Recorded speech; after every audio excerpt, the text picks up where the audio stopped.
que hicimos en marzo y abril de este año, en el contexto de Frena la Curva, aunque me voy a centrar más en la segunda edición, que fue Desafíos Comunes, porque tuvimos más tiempo para hacerla y bastante más estructura.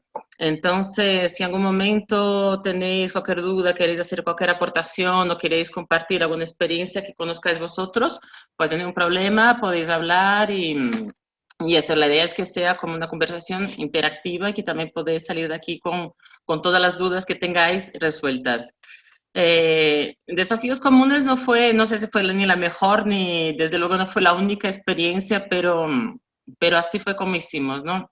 La verdad Mariana, que, un segundito, solamente indicar hola a todas que si alguien quiere hacer algún tipo de intervención, podéis indicarlo, podéis indicar con una señal que queréis hacer, o sea, que en vez de conectarnos a la vez varias personas que queramos intervenir, avisáis de que queréis intervenir y ya está, y así para darnos paso y que nos escuchemos todas. gracias, Patrick. La verdad que los laboratorios online pueden parecer que son alternativa más fácil, pero no son. Requieren bastante preparación, requieren bastante gestión, pero la verdad que pueden dar resultados muy buenos, ¿no? Y si por un lado se pierde en cierta profundidad, ¿no? Perdemos como ese placer de vernos. Tiene algunas ventajas y yo creo que la ventaja principal es que ganamos muchísimo en escala. Los laboratorios online obviamente permiten que participe mucho más gente, que participe pues gente más diversa. En Desafíos Comunes, por ejemplo, en el mismo equipo había gente de São Paulo trabajando con alguien que estaba en un pueblo de España, con alguien que estaba en Guatemala, y son situaciones mucho más difíciles de dar en una circunstancia, en un laboratorio presencial, ¿no? Entonces, vamos allá, pero antes de hablar de cómo hicimos esos laboratorios, me gustaría compartir con vosotros cómo surgió la idea de hacer esos laboratorios online en el marco de Frena la Curva. Pensamos que era importante que hubiera un espacio para que la gente pudiera proponer sus ideas, ¿no? No solo apuntarse a las ideas que ya estaban en marcha, las iniciativas ciudadanas que ya estaban sucediendo en el contexto de la pandemia, sino que la gente pudiera proponer nuevas ideas y que también hubiera un espacio para que la gente pudiera apuntarse a desarrollar esas ideas que la gente estaba proponiendo, porque había muchísima gente que nos escribía diciendo, tengo muchas ganas de ayudar, pero no sé cómo puede hacer. Entonces yo creo que ese fue un espacio que surgió de esa necesidad. Entonces, hablando con Marcos, hablando con Raúl, que fue el impulsor de Frena la Curva, estamos diciendo eso, que llevamos mucho tiempo haciendo laboratorios en contextos normales antes de la pandemia y ahora que era un momento de incertezas, un momento de muchas carencias, ¿no? ¿Cómo no lo íbamos a hacer, ¿no? Que era algo pues que debíamos, como sentimos casi un deber de hacer eso, ¿no? Como una aportación a la sociedad. Y cuando estábamos con Marcos hablando, conceptualizando la idea del primer laboratorio, que fue Laboratorios Distribuidos, la verdad que estábamos llenos de dudas y de inseguridades. Estábamos diciendo, pero ¿será que tiene sentido hacerlo? ¿Realmente la gente se va a apuntar? ¿No se va a apuntar? ¿Cómo vamos a organizarlo? Fue todo muy rápido, no teníamos mucho tiempo, muy sobre la marcha. Y recuerdo que un día dijimos, mira, ya era tarde, vamos a descansar esto, mañana por la mañana hablamos y decidimos si lo hacemos o no. Y entonces nos despertamos, nos llamamos y dijimos, mira, vamos a intentarlo, va a ser un experimento, a ver qué sale, estamos todos confinados, entonces pues tampoco tenemos nada que perder. Y lo probamos y la verdad que fue una experiencia increíble porque se apuntó muchísima gente en la convocatoria que estuvo como 24 horas, no más, y la presentación final fue bastante emocionante porque también vimos que había como mucha gente que estaba sola en sus casas confinadas y fueron personas pues que se sintieron ahí que estaban haciendo algo interesante y que pueden participar de su comunidad.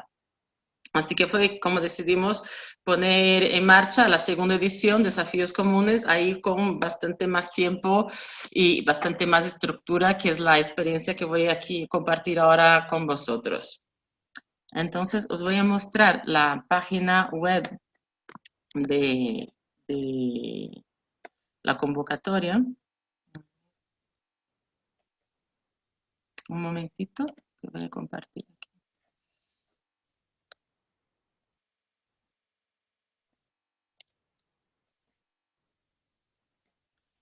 ¿Estáis viendo mi pantalla?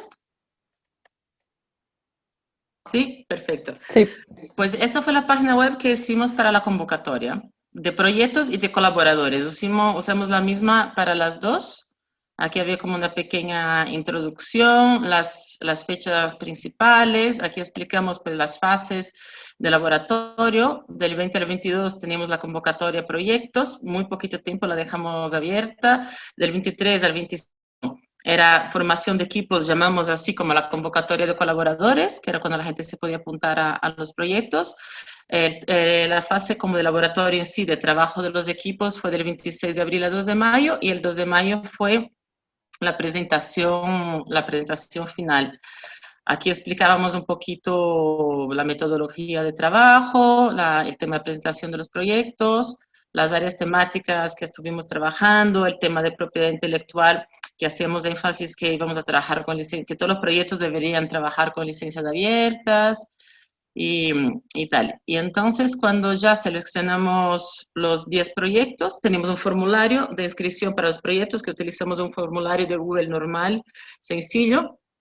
Y la verdad que se apuntaron más de 150 proyectos y teníamos solo un día para hacer la selección y fue una locura, pero mereció la pena. Seleccionamos 10 proyectos y lo publicamos aquí abajo en la misma página web. Este fue el listado de los 10 proyectos que fueron seleccionados. Entonces, si pinchas en cada proyecto, se abría un pequeño desplegable que eso, pues teníamos apoyo para el desarrollo web, para el diseño web, pero eso también se puede hacer de otras formas. Se puede hacer en un blog de una manera bastante más casera, digamos. Aquí ponemos el nombre del promotor, la promotora, de donde era una descripción del proyecto, los perfiles de colaboradores que el proyecto necesitaba.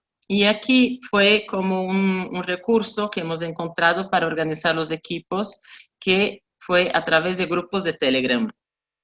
Como la misma herramienta que estamos nosotros trabajando ahora, lo que hicimos fue crear un grupo de Telegram para cada proyecto. Nosotros mismos lo creamos, que teníamos ese enlace y lo poníamos aquí, al final de la descripción de cada proyecto.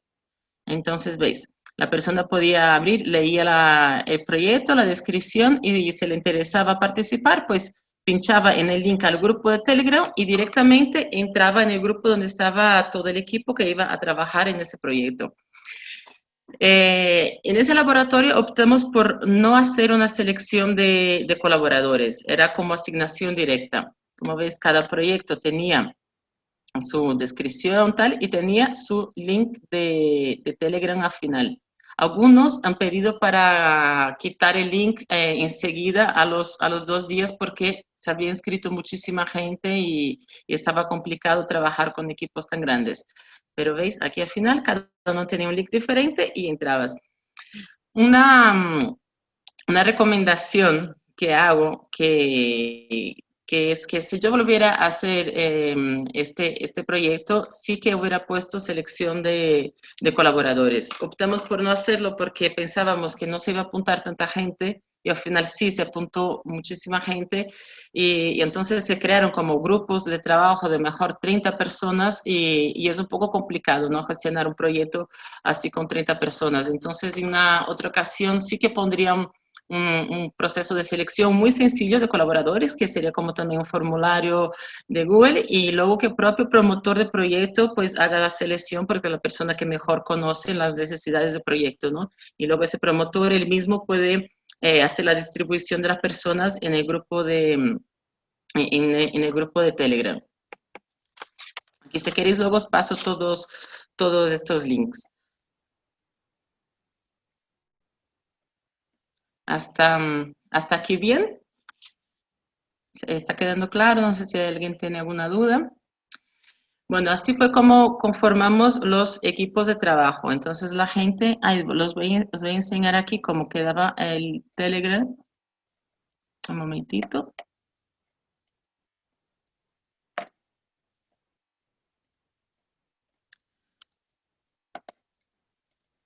Así, por ejemplo, tenía en aquella época el escritorio de Telegram, porque no sé si lo sabéis, el Telegram también lo podéis utilizar en el ordenador y en las tablets. Entonces, era una manera bastante cómoda de trabajar, porque aquí tenía el listado de todos los equipos, porque había entrado en todos los grupos, pero aquí pues lo veía y era una manera pues muy cómoda de ir hablando con la gente. Y luego algunos equipos, pues eso, que estaban demasiado con bastante gente, que era más de 30 personas, lo que hicieron fue dividirse en subgrupos menores, pues para poder hacer una gestión más sencilla. Bueno, eso por un lado, así fue como eso, se conformaron los grupos de trabajo de cada proyecto. Y luego voy a hablar ahora de los agentes que estaban ahí para apoyar el desarrollo de los proyectos, que teníamos dos tipos de agentes diferentes. Por un lado teníamos los mentores que acompañaban como el desarrollo del proyecto en sí y cómo los equipos funcionaban, cómo apoyaban pues eso de una manera más conceptual el desarrollo de los proyectos. En esta ocasión, cada equipo tenía un mentor propio, un mentor diferente, pero eso no es necesario que sea así. En la mayoría de los laboratorios hay menos mentores. Los mentores, pues, los equipos comparten mentores. Pues imagínate, este laboratorio contaba con 10 proyectos, pues podía haber 3 mentores para los 10 proyectos. Lo que pasa es que ahí teníamos bastantes organizaciones que estaban colaborando con el laboratorio y esos mentores venían de esas organizaciones.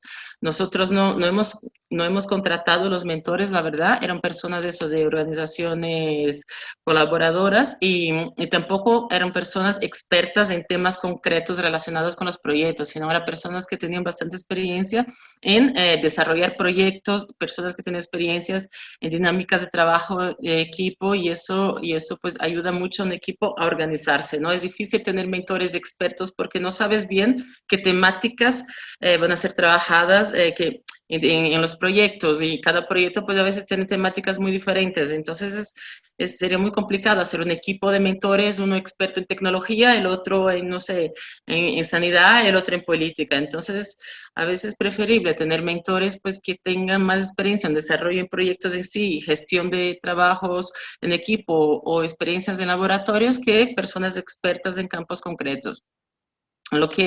Otra cosa que también hicimos en ese laboratorio y ayudó bastante fue hacer como un pequeño pool de mentores que sí eran expertos en ciertos temas en concretos, pero eran personas que no tenían la disponibilidad para estar acompañando los proyectos de una manera más continua, de una manera más profunda, sino que estaban ahí disponibles para solucionar dudas puntuales de los participantes sobre sus campos de conocimiento. Y esto lo organizamos de la siguiente manera. Es una manera, os aviso, bastante artesanal, bastante casera que lo hicimos así, pero ha funcionado, que es lo que importa. Teníamos aquí un listado de esas personas que se habían ofrecido para ser mentores en momentos puntuales, con su nombre, la organización que pertenecía, su LinkedIn, sus campos de interés y aquí ponían su horario de disponibilidad, la forma de contacto que preferían y su correo electrónico. Entonces, la gente de los equipos pues miraba necesito apoyo con alguien, no sé, que sepa de estadística o que sepa de propiedad intelectual. Buscaban aquí en el listado, mira, esta persona sabe de propiedad intelectual, está disponible los martes y los miércoles por la tarde y quiere ser contactado por correo. Y le mandaban un correo y ya está.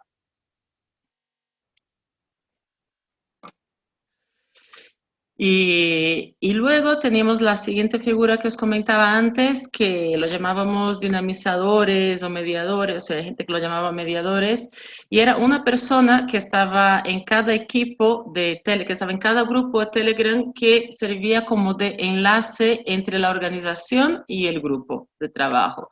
Esa persona estaba ahí para responder un poco a las consultas de los participantes, para responder las consultas de los mentores en temas así respecto al funcionamiento del laboratorio y también para reportarnos un poco cómo el grupo se iba desarrollando, qué dificultades estaban teniendo y tal. Es bastante importante. Puede parecer que sea una figura un poco prescindible, pero la verdad que no es. Es bastante importante porque en un laboratorio online no hay esa presencialidad que donde los participantes están viendo la organización, están viendo las personas de la organización, puede contactar con ellos en todo momento o están viendo las personas de los otros grupos de trabajo. Entonces, muchas veces, si no hay esa figura de la organización más presente, la gente se puede acabar sintiendo como poco acompañada. Se acaban sintiendo un poco solos, porque son personas de eso que no se han visto nunca, no están viendo a nadie de la organización, son como todo entes. Así que es importante que haya alguien ahí que pueda estar presente, que pueda estar acompañando, porque la mayoría de la gente que va a participar en el laboratorio no hizo nunca, no está familiarizado con ese tipo de dinámica y menos a distancia, ¿no? Porque a veces, claro, cuando es presencialmente, pues es mucho más fácil solucionar cualquier tipo de inquietud, con lo cual la gente viene con muchas dudas. Y aunque teníamos también un grupo general de Telegram donde estaba toda la gente metida y se daban conversaciones, es diferente, porque también hay gente de diferentes países, diferentes contextos, diferentes horarios, por lo cual si podéis que haya gente de la organización, no hace falta que sea gente pues con mucha experiencia en laboratorios o experiencia en dinamización de equipos, simplemente que sientan que hay alguien ahí que está acompañando el proceso, ¿no? Que no están tan solos. Mariana, hay una pregunta, ha levantado la mano ¿Sí? Soraya. Sí, Soraya, dime.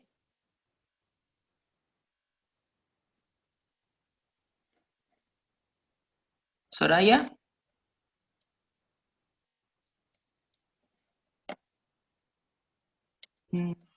Dice que no tiene audio ni vídeo, entonces, Que claro, la pongo en el chat. haz la pregunta por el chat sin problema.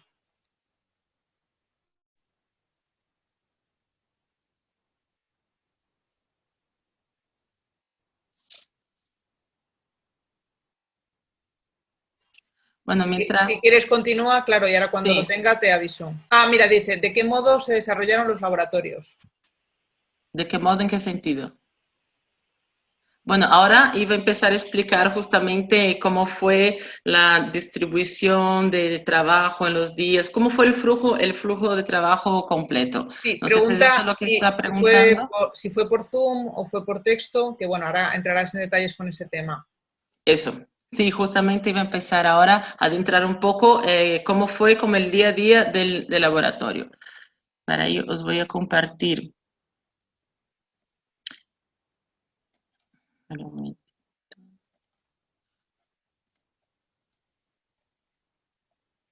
Este fue el flujo de trabajo del laboratorio. Como os comenté, abrimos la convocatoria el día 20 de abril, estuvo 2 días abierta, selección de proyectos, formación de equipos, que fue la convocatoria colaboradores, y luego fueron 6 días de trabajo en equipos.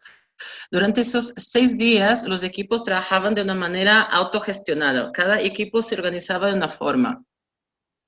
La gente pues se empezó a hablar a través del canal de Telegram, pero luego había equipos pues eso que estaban haciendo reuniones continuamente con Zoom, había equipos que prefirieron eso, trabajar a través de otras herramientas así de chat, estilo Telegram o estilo Slack, pero ahora entraré más en detalle de las herramientas de trabajo que fueron utilizadas en laboratorios. Voy a comentar un poco cómo se distribuyeron los 6 días de trabajo en equipo, creo que es lo que más nos interesa en este momento.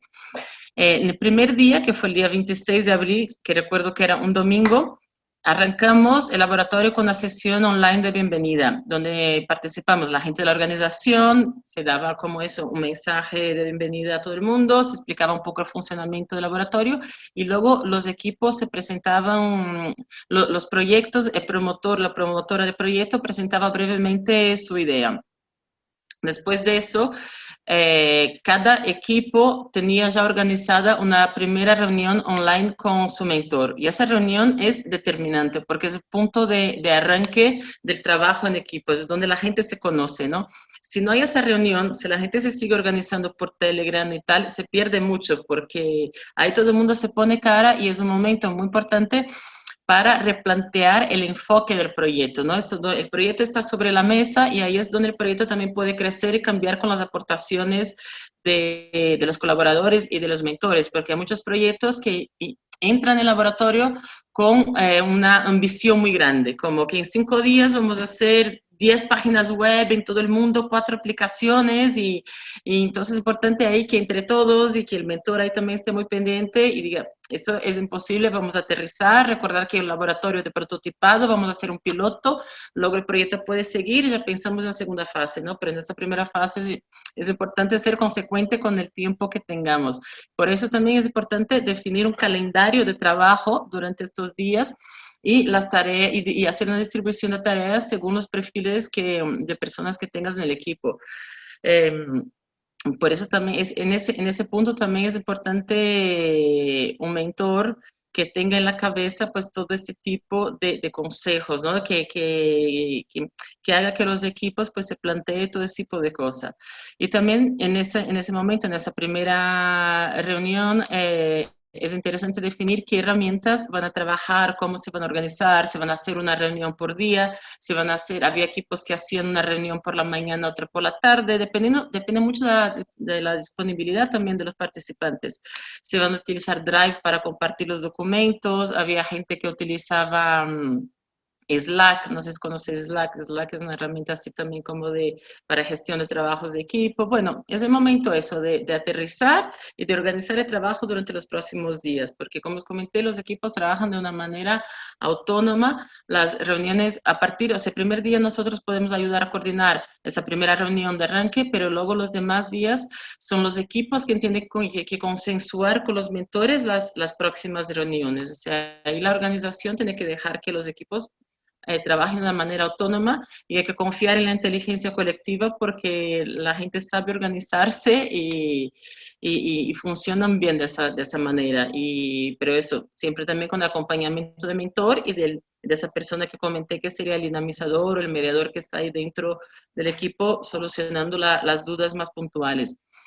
Durante esos 6 días de trabajo, en el Ecuador, a los 3 días en el Ecuador de ese periodo, hicimos una reunión de puesta en común, o sea, una reunión donde la gente comentaba el estado que estaba su proyecto, ¿no? Para que pudiésemos compartir los avances, las dificultades que todos estaban, que la gente ha estado teniendo y que también para conocerse un poquito más. Y del otro lado, así más en backstage, nosotros de la organización sí que hacemos reuniones continuas con los mentores y con los dinamizadores para acompañar, para hacer un acompañamiento, un seguimiento de cómo los proyectos pues iban evolucionando. Y finalmente, el último día, el 2 de mayo, fue la presentación final de los proyectos, que en esa ocasión se dio en el marco del Festival de Frena la Curva, que fue como ya un festival bastante grande, con muchas actividades, con charlas y tal, pero ahí se presentaron los proyectos de una manera, también insistimos que las presentaciones fuesen breves, que no fuesen presentaciones de 20 minutos cada proyecto, porque en un formato online puede ser un poco más cansativo.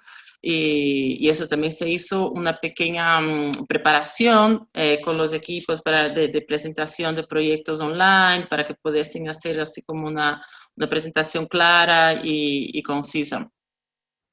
Durante esos 6 días de trabajo en equipo también recordábamos continuamente y hablábamos con los mentores para que los mentores también estuviesen pendientes y se hace hincapié de la importancia de documentar los procesos de trabajo, ¿no? Que cada equipo pues encontrase las herramientas, las fórmulas que mejor se ajustase a sus necesidades, pero que no dejasen de documentar. Y pedimos algunos entregables al final, que podían ser como un entregable un poco de los resultados del trabajo de esos días y que cada equipo tenía muchísima libertad de elegir la forma y la presentación que quisiera. Podía ser un vídeo cortito de un par de minutos, podía ser un PDF donde exponían un poco cómo han trabajado, qué ha sucedido, un relatograma, podían hacer una presentación de PowerPoint.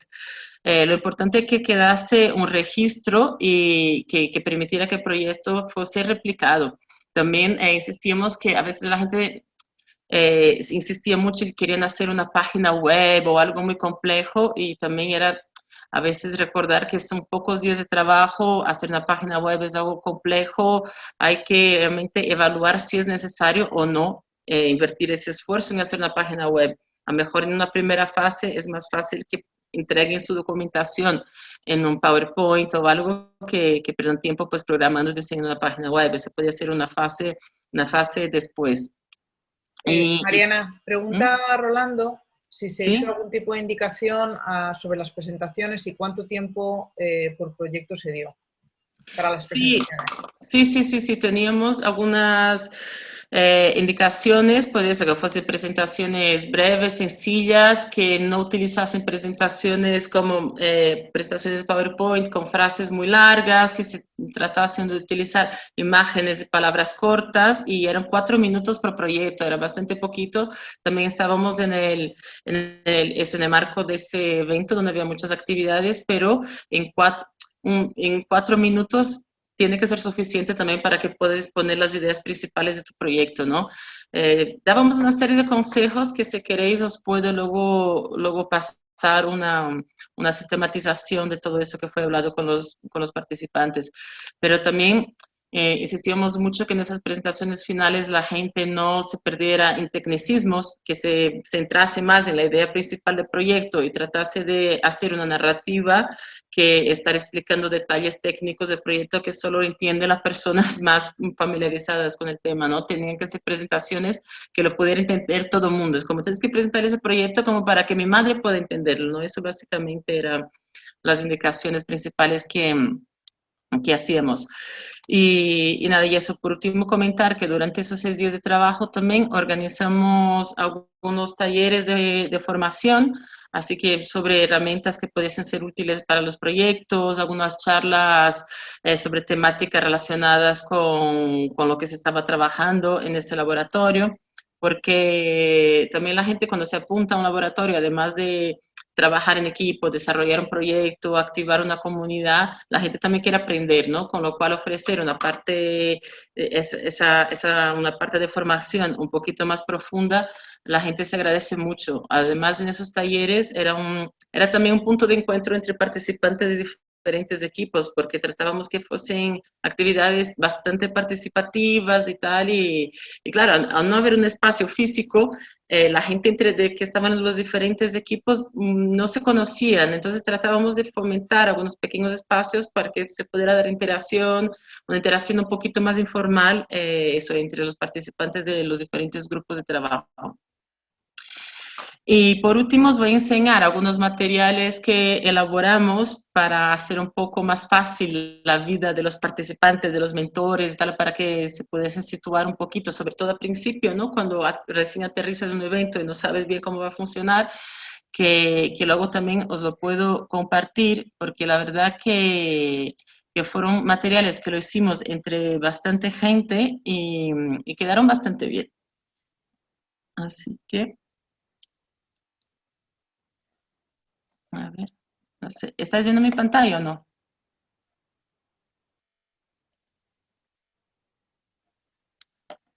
Aquí hicimos un mapa de los agentes, de todos los diferentes agentes que estaban participando en el laboratorio, es decir, qué son los promotores, quién eran los colaboradores, mentores, los dinamizadores.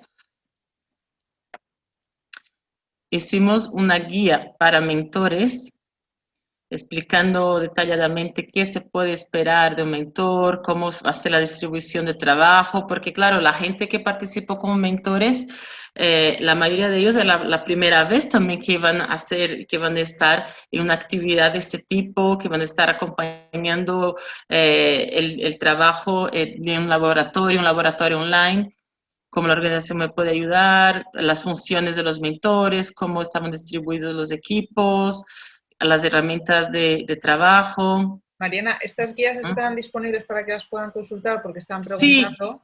los voy a compartir. Esas guías no están publicadas en un sitio, pero los puedo enviar por correo y lo pongo en el Telegram también. Esa guía de mentores está bastante bien porque también aquí al final hay como un recopilatorio de varias herramientas y metodologías para ayudar el trabajo en equipo. herramientas para reuniones online, para tal, para desarrollar, para hacer un pitch a ver, y varias cositas más. Hicimos también una guía similar a de los mentores, pero más enfocada para los participantes, con las fechas clave, sin tanta explicación de cómo va a ser el trabajo del mentor, sino más enfocado en el funcionamiento y en la logística del laboratorio en sí.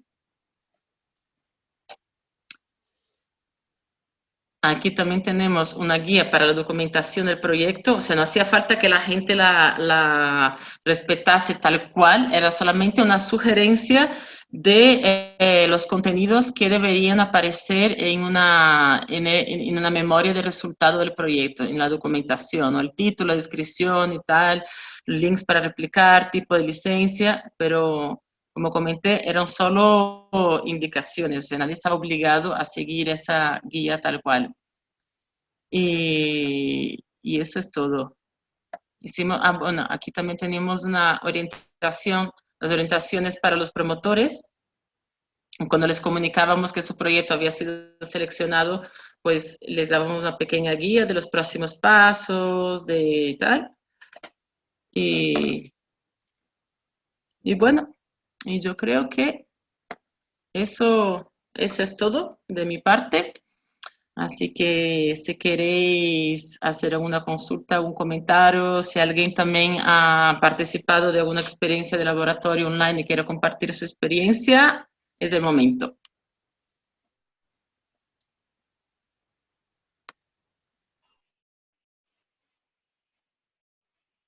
Comenta Lourdes que ponía por aquí un correo electrónico, pero como se está diciendo Mariana, lo compartiremos en el Telegram en vez de mandar un correo a todo el mundo, ¿de acuerdo? Se comparte ahí el enlace cuando lo tengamos subido en alguna carpeta compartida para que lo podéis acceder todos a ella.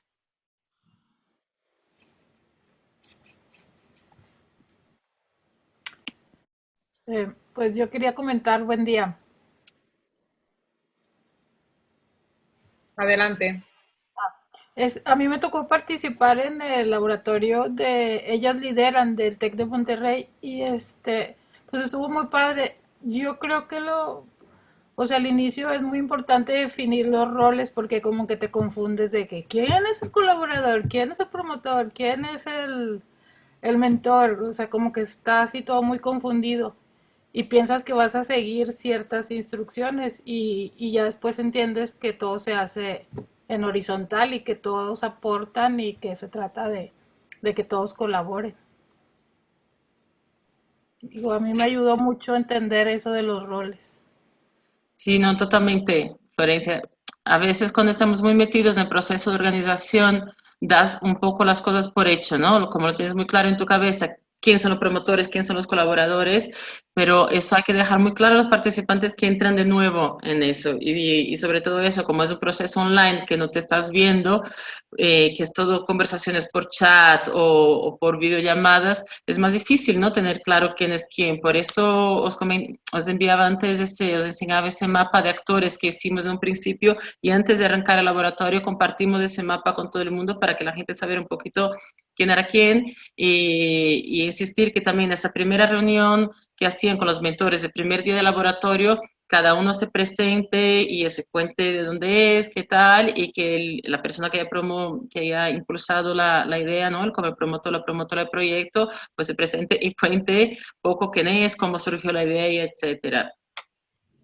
Sí. Mariana, pregunta Soraya, ¿cómo pudisteis generar una producción de este calibre con tanto proceso documentado? Me refiero a si hubo alguien que gestionó el liderazgo de esto o fue la magia de un grupo. Bueno, Patri, tú eso también lo viviste, que estuviste ahí en Ya, el... pero a mí hoy no me toca. No, a ti no, pero digo que tú también lo viviste, viste como...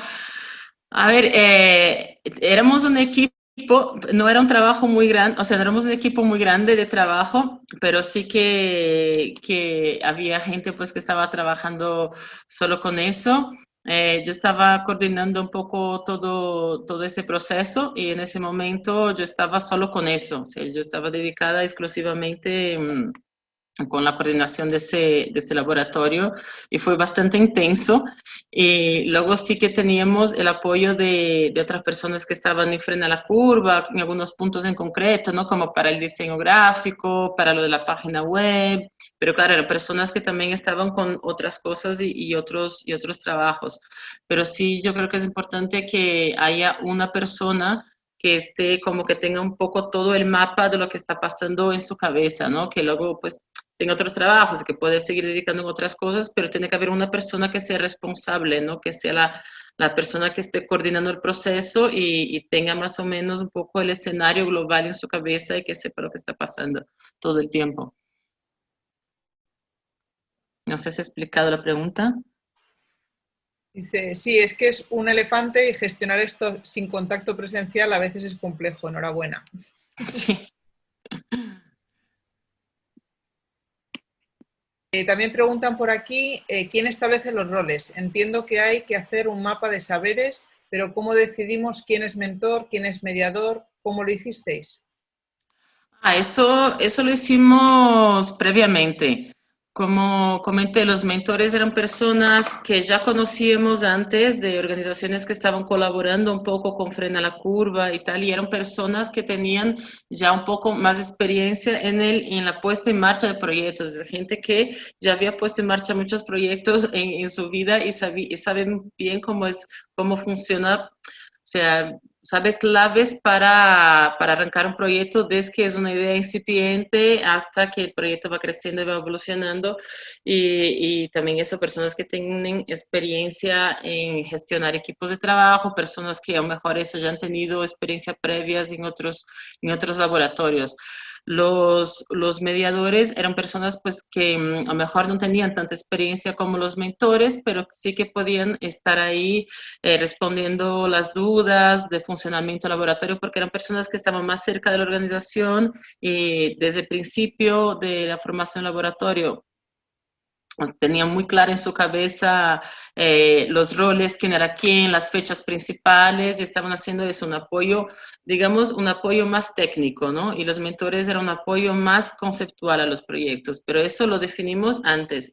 Antes de empezar el laboratorio pensamos, esta persona tiene un perfil más para ser mentor, porque ya tiene eso, más experiencia en el desarrollo de proyectos y tal, y esa persona, pues, no tiene tanta experiencia, pero una persona como muy proactiva, muy, o sea, que le gusta trabajar en equipo, pues esa persona tiene un perfil más de mediadora.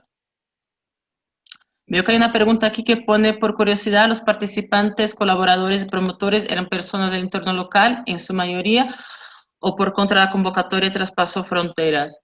La verdad que la convocatoria traspasó mucho las fronteras, hemos recibido proyectos de muchísimos países, había mucha gente de América Latina y tanto en la convocatoria de proyectos como la convocatoria de colaboradores. Entonces los grupos estaban bastante diversos, que eso también a veces generaba un poquito de conflicto a la hora de poner reuniones y tal por el tema de los horarios, pero vamos, que han podido solucionarlo sin problemas. Y fue muy interesante eso, porque había personas de países muy diferentes trabajando a veces para un proyecto que eran proyectos bastante locales. Por ejemplo, el proyecto que os puse de ejemplo en principio, que era un lavamanos ecológico, que era un proyecto para hacer como una fuente de agua que podía reciclar aguas residuales para que la gente lavase las manos en Guatemala, porque ahí, claro, en la zona de donde venía ese proyecto era una zona donde las casas no tenían agua corriente, ¿no? No tenían saneamiento básico, con lo cual era fundamental en un momento de pandemia que la gente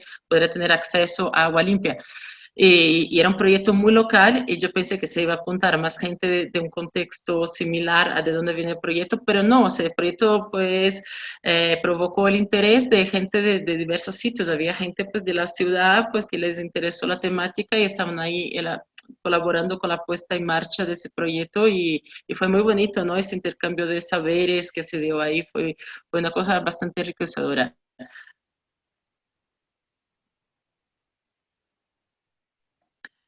En términos económicos, ¿qué supuso montar eso y cómo obtuviste los recursos? Nosotros estábamos trabajando con eso en el marco de Frena la Curva, que fue impulsado por el gobierno de Aragón inicialmente, Pero luego ya para desafíos comunes también entró un laboratorio ciudadano de Valencia que se llama Las Naves, que también ayudó con algunos recursos económicos, pero la verdad que no fue algo muy costoso. O sea, los gastos principales que tuvimos fueron como de recursos humanos para la gestión y para la documentación de lo que estaba pasando, algo también para el desarrollo web, pero todo lo demás no, o sea, los mentores, por ejemplo, eran personas de instituciones colaboradoras que estaban dispuestas a trabajar ahí y tal. Entonces, la mayoría de los recursos fueron gastados en recursos humanos y, digamos, y en diseño y programación de la web. A ver, veo que hay un comentario. Pienso que también es muy importante que el promotor se responsabilice del proyecto.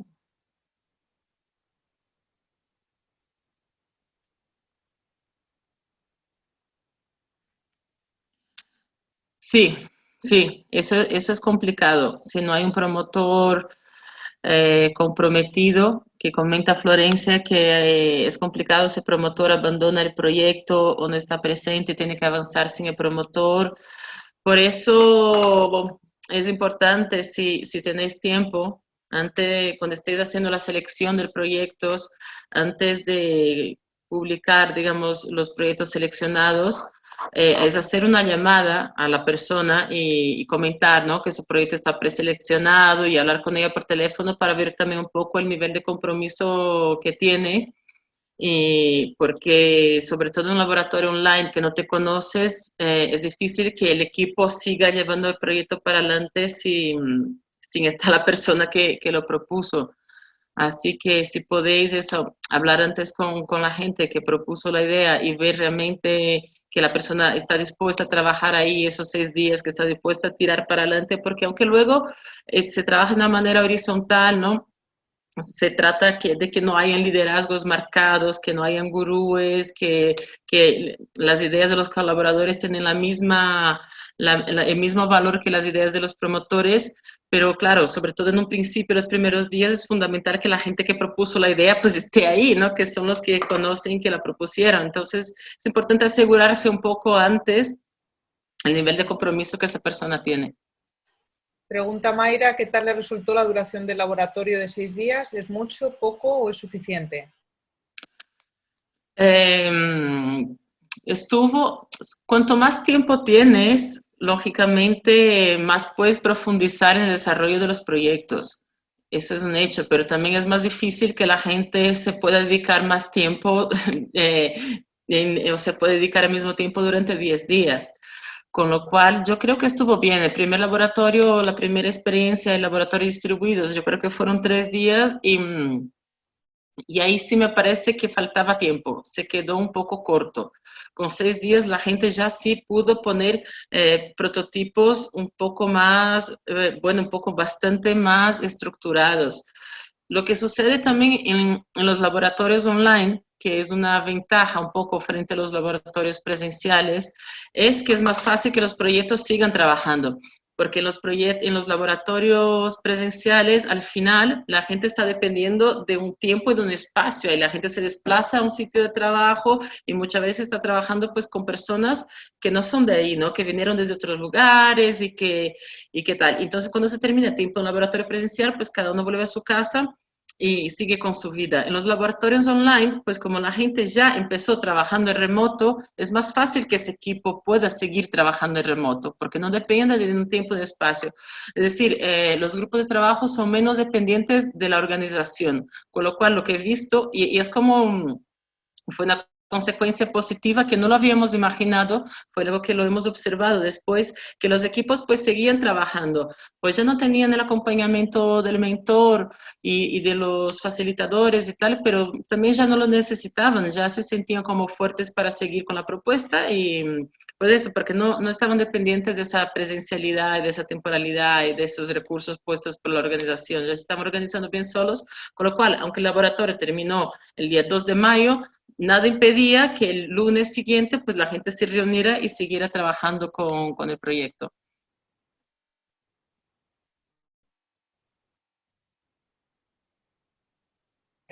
Soraya dice, ¿habéis hecho o conocéis algún laboratorio ciudadano que se haya desarrollado simultáneamente de manera online y presencial? Como un laboratorio de una, que se haya hecho de una manera mixta. Yo la verdad que no he participado en ninguno. Yo sé que Media Lab yo creo que hicieron una propuesta así.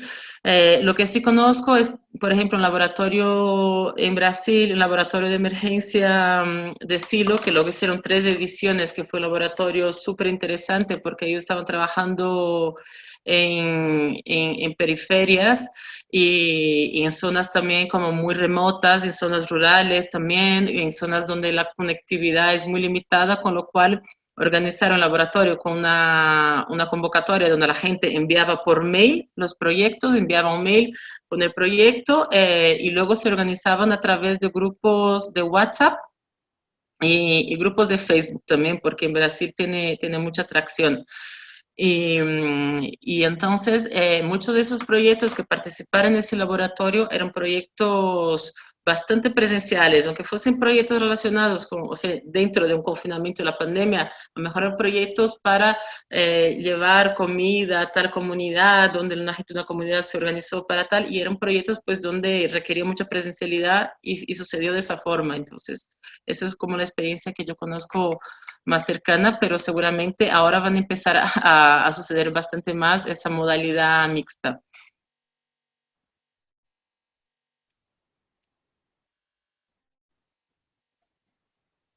A mí me parece, Raton Lab, ¿quieres intervenir? Sí, hay una cosa de los laboratorios que, bueno, que es una locura. Yo estuve en el laboratorio y aquello fue una auténtica locura, ¿no? Pero luego cuando se acaba todo el proceso, luego se hace eterno porque se tarda mucho en volver a retomar, ¿no? Y también hay que pensar que a lo mejor de todo ese proyecto de un laboratorio enorme, lo que se queda es un grupo de trabajo pequeño, a lo mejor de 4 o 5 personas, y ese es el grupo que se mantiene. No se puede meter en un laboratorio grande o simplemente, pues, como un laboratorio, digamos, informal, ¿no? Yo puedo dar el caso de mi grupo de trabajo de Medina Prado, que es un Reper Café. Entonces, nosotros nos reunimos tranquilamente todos los fines de semana, arreglamos cacharros, y con la pandemia pues nos tuvimos que volver online por no dejar todo vacío, ¿no? Claro, ya no podemos arreglar cacharros, ¿no? Pero nos reunimos online cada semana, hacemos una convocatoria en Facebook porque por si quiere entrar alguien más y, bueno, pasamos 2 horas hablando de lo nuestro, ¿no?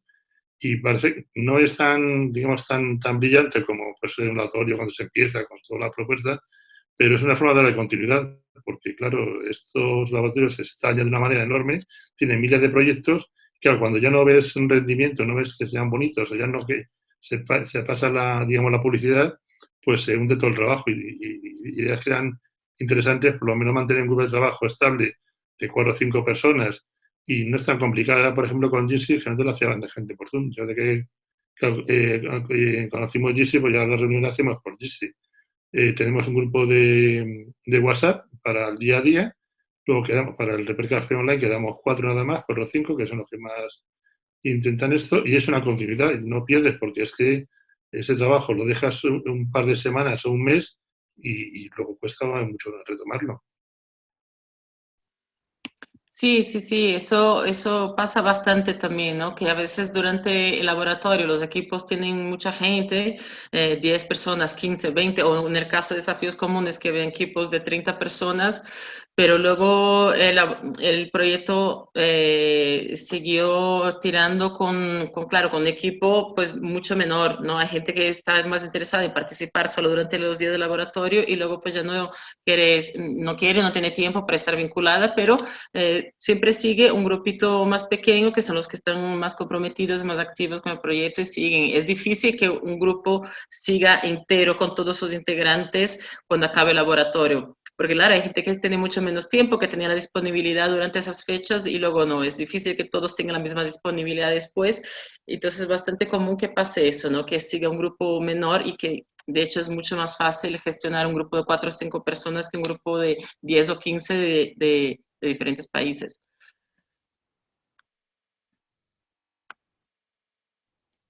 Pregunta Florencia si un laboratorio tiene una segunda parte.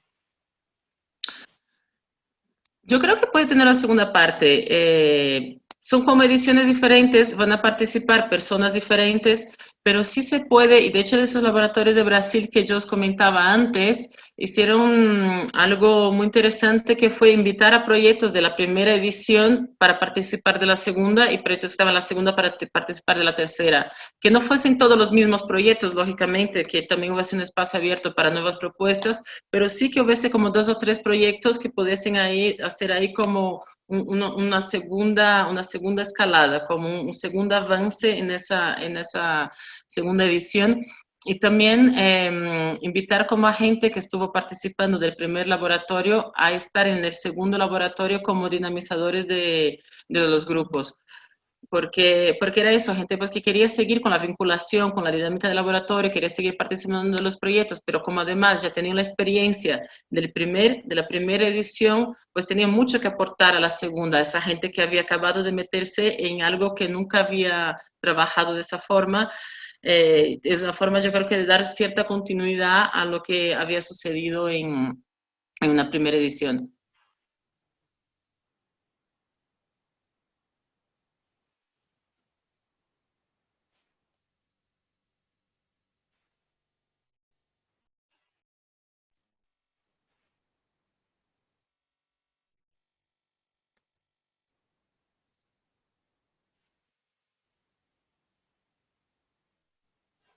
¿Alguien quiere comentar algo más o preguntar?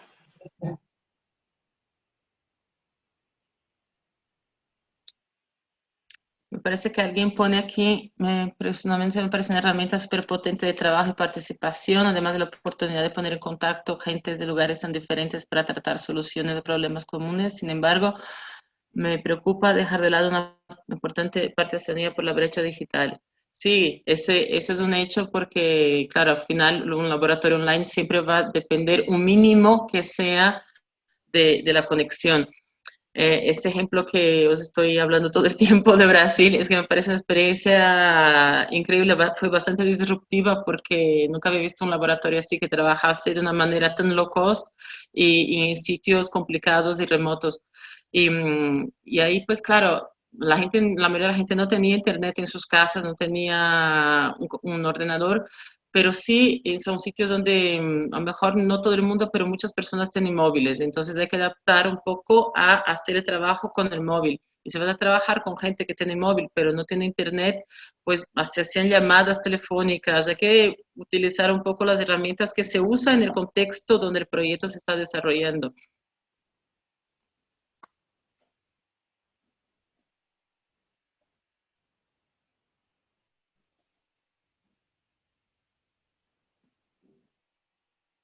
Bueno, no sé si alguien tiene más algún comentario, alguna aportación, alguna pregunta. Hola, soy Bianca Ugarte, aquí en CDMX. Nosotros precisamente pensando en esto de la brecha digital y de qué manera podíamos pues tratar de habilitar para todas la posibilidad de organizarnos. Lo que queremos hacer es justamente un planteamiento mixto en donde existan grupos trabajando, sí, con herramientas y tecnologías que puedan existir en la parte virtual, pero precisamente tener también mediadores, o sea, sumarle como ese otro personaje entre la plataforma online y la plataforma física o el espacio físico en donde se van a llevar a cabo también grupos de trabajo, y que entonces se trate de vincular también a partir de esta figura, que podría ser hasta, bueno, para nosotros es un proyecto aparte que está hecho por niños y para niños, entonces, bueno, niños y niñas. Entonces, ahí lo interesante es cómo la creatividad se tiene que poner ahí al servicio y de que pueden ser hasta, no sé, intercambios de dibujos, tratar de revisar y coordinar las fechas en las que trabaja un grupo y el otro, de manera que se vayan habilitando pues las mismas herramientas de trabajo y de inspiración para que continúen con sus partes del proyecto. Pero definitivamente creo que sí es posible vincular ambas, y lo único es eso, ponerse a veces al servicio de ser el traductor hacia lo digital de una comunidad. Y lo óptimo sí sería también que esto vaya palomeando hacia esas comunidades inaccesibles, pues el acceso, precisamente. O sea, tratar de apoyar con esto, visibilizando para que, no sé, se les habilite algún tipo de tecnología para la comunicación de este tipo de plataformas. Entonces, a veces eso también funciona para ir abriéndoles ese camino, para ir conectándolos desde otros lugares. Sí, no, súper. Lo que comenta esa figura del traductor, del mediador, es fundamental. Y de hecho yo le he visto también que estaba esa figura donde había proyectos que participaban personas mayores, por ejemplo, que sí podían tener un teléfono con conexión, pero no sabían utilizar, no utilizaban ni WhatsApp. Entonces, si hay esa persona que haga esa traducción, que haga ese enlace, es muy interesante porque aunque la persona esté participando directamente en los grupos de trabajo, sí que está, al final sí que está y tiene el acompañamiento de una persona a su lado y está haciendo sus aportaciones, está aprendiendo y es fundamental. ¿Por qué es eso? Porque a veces hay sitios donde la gente tiene conexión, tiene tal, pero no llega a saber utilizarla. Y también otra cosa que hay que intentar lograr en los laboratorios online es no trabajar solamente con proyectos ultra tecnológicos que dependan del desarrollo de plataformas online, porque hay otras formas de hacer un laboratorio online con proyectos que no requieran solo el desarrollo de una aplicación o el desarrollo de una plataforma. Hay miles de formas que la gente se puede organizar para llevar a cabo un proyecto como es que comenté antes de ese lavamanos de Guatemala, ¿no? Que compartían los diseños por el grupo de Telegram, hablaban en las reuniones de cómo podían gestionar, cómo podían limpiar el agua residual a través de un filtro de carbón, dónde poder conseguir esos materiales de manera barata, pero que no se desarrolle una plataforma. Siempre van a haber proyectos de plataforma en el laboratorio online porque es como lo más fácil, pero hay que intentar que se dé una diversidad también de proyectos, porque al haber una diversidad de proyectos también abres más a la participación de otras personas que pueden aportar al desarrollo de un proyecto y que no sea solo informáticos que sepan programar una plataforma o desarrollar una aplicación o algo así, que la gente pues pueda aportar otro tipo de...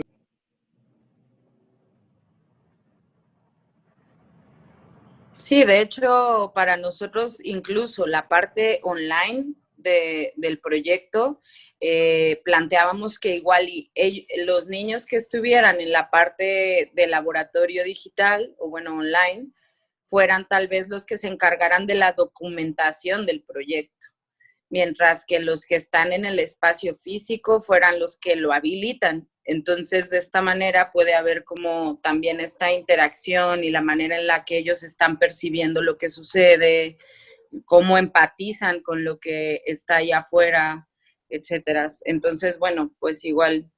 Qué bonito que los niños hagan la documentación del laboratorio, me parece precioso.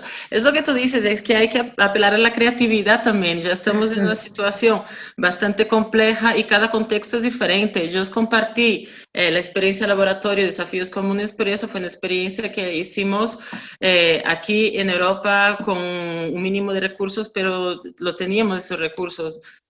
Con lo cual hay que utilizar las herramientas que tenga y adaptarlas y aterrizarlas al contexto de cada uno, porque no sería lo mismo hacer esto aquí que hacer esto en Brasil o que hacerlo en otro lado. O el primer laboratorio que hicimos, la primera versión, laboratorios distribuidos, ahí prácticamente no tenemos recursos también, entonces lo hicimos mucho más cortito, la gente que hizo de mentores, de mediadores, eran todo pues también eran amigos al final, gente del entorno, pues poco así, ¿no? Uno tiene que ser flexible y creativo en esos momentos, no nos queda otra. Mariana, pregunta Soraya si conocéis alguna propuesta en la que haya habido apertura o participación de personas solo como oyentes. Mm, la verdad que no, a veces hay personas que entran a participar de los equipos de trabajo y realmente no quieren vincularse tanto y tal, no tienen tanto, quizás, tanta relación con el proyecto, no lo quieren hacer de una manera cercana. Y bueno, pueden estar ahí en el grupo de Telegram viendo las conversaciones o conectarse un poco a las reuniones a ver lo que la gente habla, pero al final siempre se acaban vinculando de una manera u otra, ¿no? Ya que están ahí, pues, y si no, pues a la gente naturalmente empieza pues a alejarse un poco del proyecto, se ve que no tiene mucho que aportar, que simplemente no le interesa tanto la idea, la gente naturalmente va saliendo, pero yo no veo por qué que no pueda suceder, o sea, yo no creo que sea hay algo que obstaculice esa modalidad de participación, pero también no sé hasta qué punto puede ser interesante una persona estar ahí y sin participar, ¿no? Sin aportar, porque eso es lo interesante justamente de los laboratorios, es esa interacción entre todos los que están ahí, esa interacción comunitaria.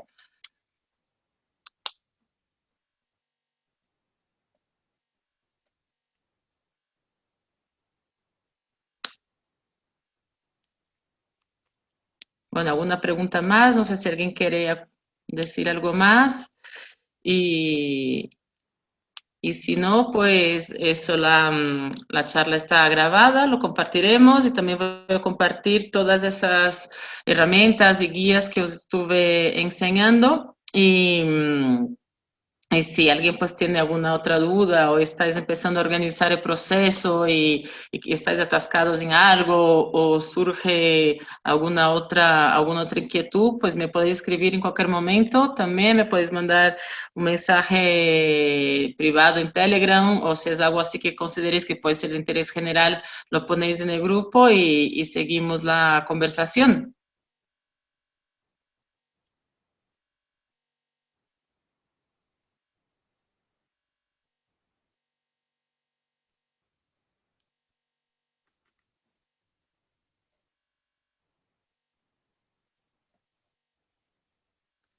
Bueno, pues nada, pues muchas gracias a todos por venir y mucha suerte y mucho ánimo en vuestros laboratorios.